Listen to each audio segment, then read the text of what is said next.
Hello bookworms, I'm Hannah, and I'm posting this video in lieu of an April wrap-up.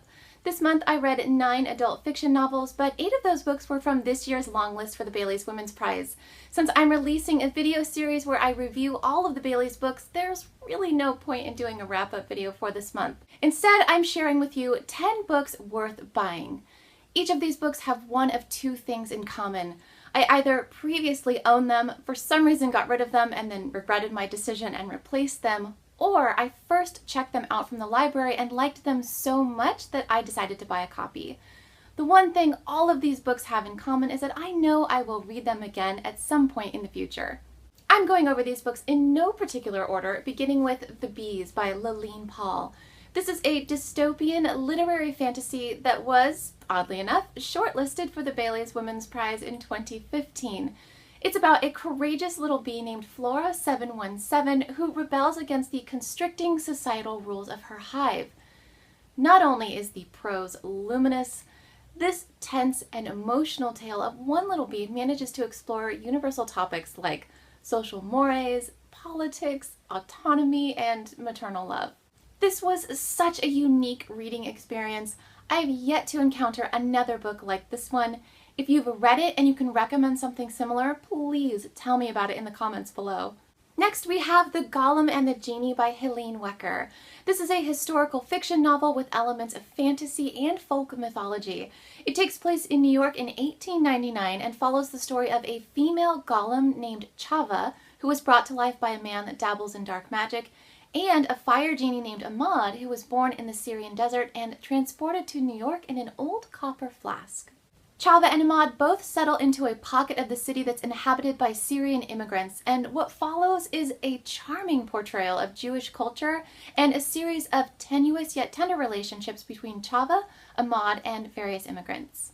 This book has a sequel slotted for release sometime in 2018, and I will be pre-ordering that book as soon as the option is available. Let's talk about The Book of Flying by Keith Miller, a literary fantasy about an orphaned librarian named Pico who falls in love with a girl with wings. In order to win her heart, Pico must also have wings, a feat he thinks is impossible until he finds an ancient letter that tells of a mythical town where flightless people can obtain wings. He sets off on a journey to find the town and encounters a series of unusual characters on his journey through strange and magical lands. My only complaint about this book is how often female characters are sexually objectified. However, my irritation with that element of the book is overshadowed by it having some of the most delectable prose and imagery I've yet encountered. Let's mix it up a bit and talk about 2 peculiar science fiction novels. The first is A Darkling Sea by James L. Cambyses.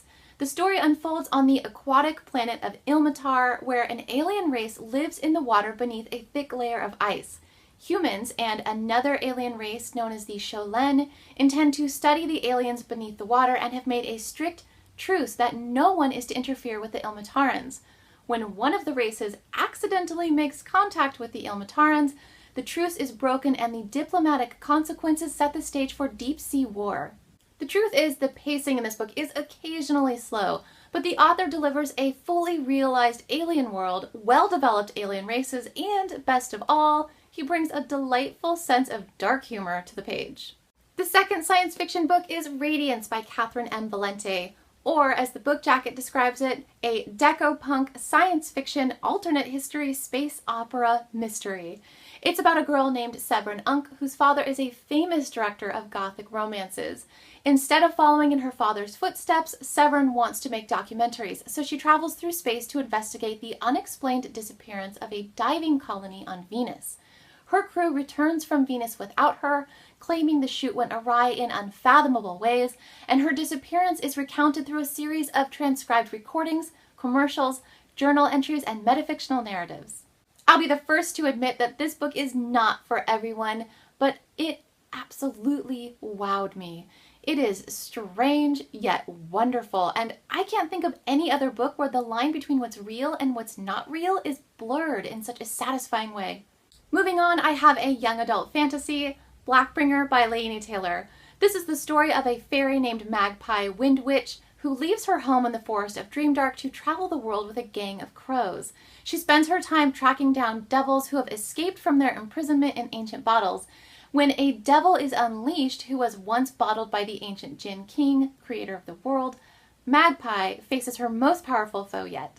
Of equal value is the follow-up book, Silksinger, in which Magpie returns, but the story centers on a fairy named Whisper Silksinger. She's the last surviving member of her clan and is tasked with the honor and burden of protecting one of the 7 Jinn who created the world. There ought to be more books in this series, but Lainey Taylor said recently in an interview that she hasn't written more because of an issue with the copyright and the publisher, which is heartbreaking. Hopefully that business will someday get sorted out and she'll have the freedom to delight readers with more books in this series. In the meantime, both of these books make great standalone stories. Next up is a folkloric young adult novel, The Mermaid Sister by Carrie Ann Noble. 16-year-old Clara lives in a cottage atop a mountain with her sister Maren and their guardian Auntie. By day they pick herbs for healing potions. By night they, along with their friend O'Neill, revel in listening to Auntie's stories about distant lands and mythical creatures. Auntie claims that Clara was delivered to her by a stork, that Maren was found in a seashell, and O'Neill was discovered beneath an apple tree. One day, iridescent scales appear beneath Maren's skin, revealing that she's transforming into a mermaid. So Clara, Maren, and O'Neill set off on a daring and dangerous adventure to get Maren to the ocean before it's too late. The dedication page of this book makes it clear that the author's sister passed away, and I think if you know that going into this story about 2 sisters, it adds a layer of emotional depth to what otherwise appears to be a playful yet bittersweet fantasy-based narrative. I'm about to share one of my favorite books, and that is Griffin and Sabine by Nick Bantock. It's an epistolary romance that charts the correspondence between 2 characters who have never met, but they share a strange connection that links them from distant locales. Not only does this book have fantastic art, it's packed with postcards and letters you can actually open, which gives the entire reading experience a more authentic and intimate feel. If you're a fan of art, handwritten letters, or epistolary stories, don't miss this one. And make sure you read the final page for a conclusion that will make the back of your neck tingle. Finally, I bought Furthermore by Tahira Mafi, a fantasy middle grade novel about a girl named Alice Queensmeadow who goes in search of her missing father. I'm talking about this book last because the story is just okay. In fact, it's formulaic and repetitive. What makes this book spellbinding is the luscious prose and the colorful world in which the story takes place. Everything from the characters and their clothes to the buildings and the forest are comprised of the most vivid array of colors, except for Alice, who is born with no pigment. She has milk white hair, eyelashes the color of sugar, and her skin is as pale as moonlight. I'll include a link to my written review below so you can read some quotes from the book and see for yourself just how enchanting this polychromatic narrative is. So there you have it, 10 books that stole my heart and my money. If you share my affinity for any of these books, tell me which ones in the comments below. My next video will be the first in a series reviewing this year's Bailey's Women's Prize nominees.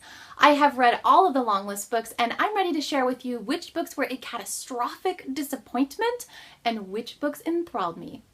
Thanks everybody!